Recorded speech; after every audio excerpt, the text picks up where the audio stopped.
واجب نہیں ہوگا متلف پر اس شخص کے لیے جس کے لیے ملکیت پیدا ہوئی ہے، ملکیت ثابت ہوئی ہے، اور صاحبین کے نزدیک ضمان واجب ہوگا۔ سبب اتلاف جب مالک کی ملک پر مقدم ہو جائے، مالک کی ملک سے مقدم ہو، یعنی مالک بننا بعد میں پایا جائے اور سبب اتلاف یہ پہلے ہو، تو پھر اس صورت میں متلف اس شخص کے لیے جس کے لیے ملکیت ثابت ہوئی ہے ضامن نہیں ہوگا، لیکن صاحبین کے نزدیک ضامن ہوگا۔ مثلا دو آدمیوں نے ایک غلام خریدا مشترکہ طور پر، تو وہ ان دونوں میں سے ہر ایک کی ملکیت ہے، پھر بعد میں پتا چلا کہ وہ ان دونوں میں سے کسی ایک کا بیٹا ہے، کسی ایک کا بیٹا ہے، تو جس کا بیٹا ہے تو وہ اس پر آزاد ہو جائے گا، یعنی بیٹا جو ہے باپ پر آزاد ہو جائے گا۔ اب آیا یہ باپ دوسرے شخص کے لیے، چونکہ دوسرا بھی اس میں شریک تھا، اس کے لیے ضامن ہوگا یا نہیں؟ تو امام صاحب فرماتے ہیں کہ یہ باپ جو ہے ضامن نہیں ہوگا، اس لیے کہ سبب اتلاف یعنی قرابت یہ پہلے پائی جا رہی ہے اور مالک بننا یہ بعد میں پایا جا رہا ہے۔ تو سبب اتلاف جب پہلے ہو، مقدم ہو، اور مالک بننا بعد میں پایا جائے، تو متلف جو ہے اس شخص کے لیے جس کے لیے ملکیت ثابت ہوئی ہے، یعنی دوسرے شریک کے لیے ضامن نہیں ہوگا، لیکن صاحبین کے نزدیک وہ شخص آزاد تو ہو جائے گا، یعنی بیٹا باپ پر آزاد تو ہو جائے گا، لیکن دوسرے شریک کے لیے باپ جو ہے ضامن ہوگا، دوسرے شریک کے لیے باپ ضامن ہوگا۔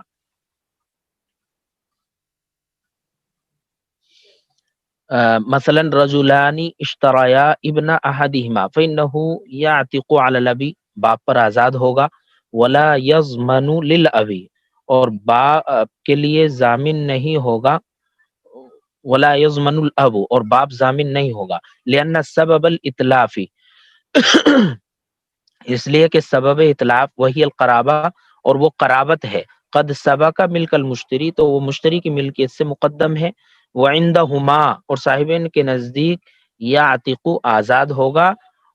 ویضمن، اور ضامن بھی ہوگا، یعنی آزاد تو ہو جائے گا لیکن ضامن ہوگا۔ یہاں حاشیے میں آپ کے پاس جو نسخہ ہوگا اس میں ولا یضمن ہوگا، تو لام جو ہے زائد ہے، ویضمن ہونا چاہیے، یعنی ضامن ہوگا، البتہ آزاد ضرور ہو جائے گا۔ تو امام صاحب کے یہاں یہ ضابطہ ہے کہ سبب اتلاف جب مالک کی ملکیت سے مقدم ہو تو متلف زمان واجب نہیں ہوگا متلف پر، لمن حدث الملک لہو، اس شخص کے لیے جس کے لیے ملکیت پیدا ہوئی ہے، اور صاحبین کے نزدیک یوجب زمان واجب ہوگا۔ الاصل ان الاذن المطلق اذا تعرى عن التهمة والخيانة لا يختص بالعرف وعندهما يختص، اصل اور ضابطہ یہ ہے کہ مطلق اجازت جب تہمت اور خیانت سے خالی ہو تو اسے عرف کے ساتھ خاص نہیں کیا جائے گا، اور صاحبین کے نزدیک عرف کے ساتھ اسے خاص کیا جائے گا۔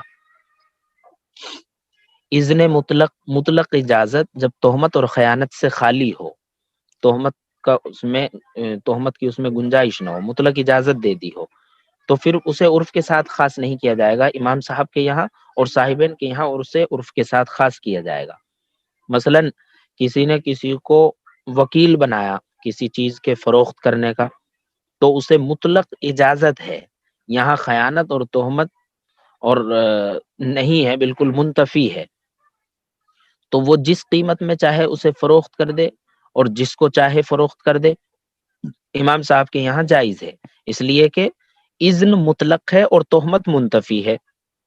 تہمت ہے نہیں، لہذا اسے عرف کے ساتھ خاص نہیں کیا جائے گا۔ یعنی عرف کیا ہے؟ عرف یہ ہو سکتا ہے مثلا یہ اپنے باپ کے ساتھ فروخت نہ کرے، اس لیے کہ باپ کے ساتھ فروخت کرے گا تو اس پر اندیشہ ہے تہمت کا کہ شاید اس نے اپنے باپ کو سستے میں فروخت کر دیا ہو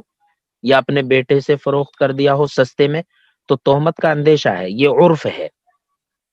لیکن امام صاحب کے یہاں جب مطلق اجازت ہو تو، اور وہ تہمت اور خیانت سے خالی ہو، بس اجازت دے دی، وکیل بنا دیا، اب جب آپ چاہیں جتنے میں بیچیں، جتنے میں آپ جس کو چاہیں بیچیں فروخت کریں، تو تہمت منتفی ہے اور مطلق اجازت ہے،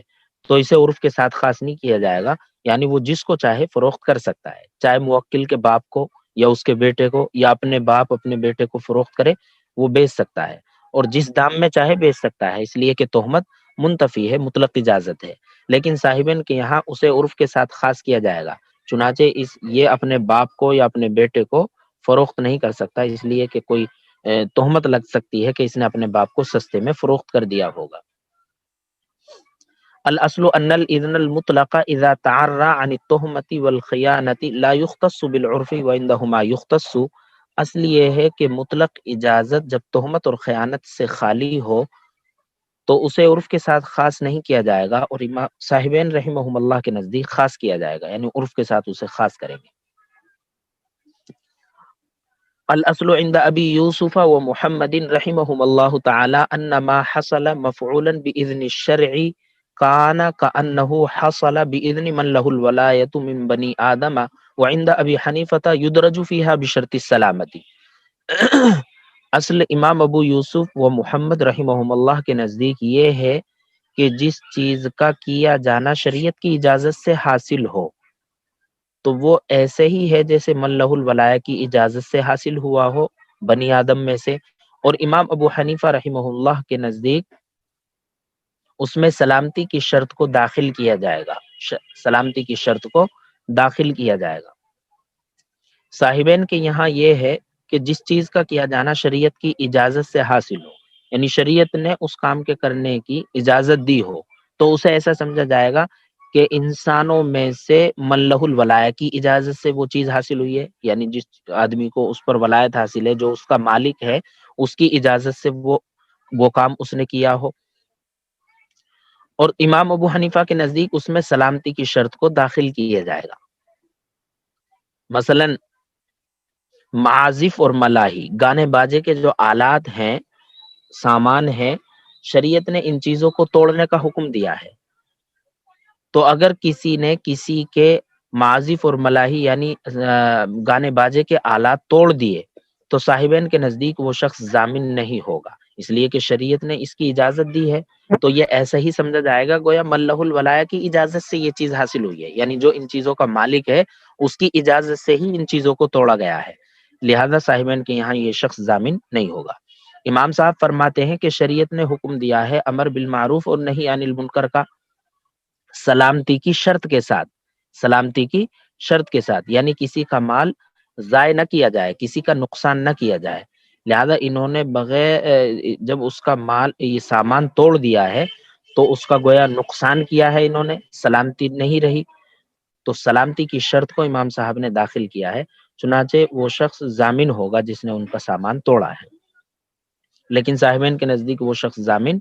نہیں ہوگا، اس لیے کہ شریعت نے ان چیزوں کے توڑنے کی اجازت دی ہے۔ امام صاحب فرماتے ہیں کہ شریعت نے اجازت دی ہے امر بالمعروف اور نہی عن المنکر کی، لیکن سلامتی کی شرط کے ساتھ، یہ نہیں کہ کسی کا مال جو ہے ضائع کر دیا جائے، کسی کا نقصان کر دیا جائے، چنانچہ انہوں نے اس کا نقصان کیا ہے تو یہ شخص ضامن ہوگا۔ الاصل عند ابی یوسف و محمد رحمہم اللہ تعالی انما حصل مفعولا باذن الشرع کان کانه حصل باذن من له الولایۃ من بنی آدم وعند ابی حنیفہ یدرج فیہا بشرط السلامتی۔ اصل صاحبین رحمہم اللہ کے نزدیک یہ ہے کہ جس چیز کا کیا جانا شریعت کی اجازت سے حاصل ہو تو وہ ایسے ہی ہے کہ من لہ الولایہ کی اجازت سے حاصل ہوا ہو بنی آدم میں سے، یعنی انسانوں میں سے جس کو ولایت حاصل ہے، اور صاحب امام ابو حنیفہ رحمہ اللہ کے نزدیک اس میں سلامتی کی شرط کو داخل کیا جائے گا۔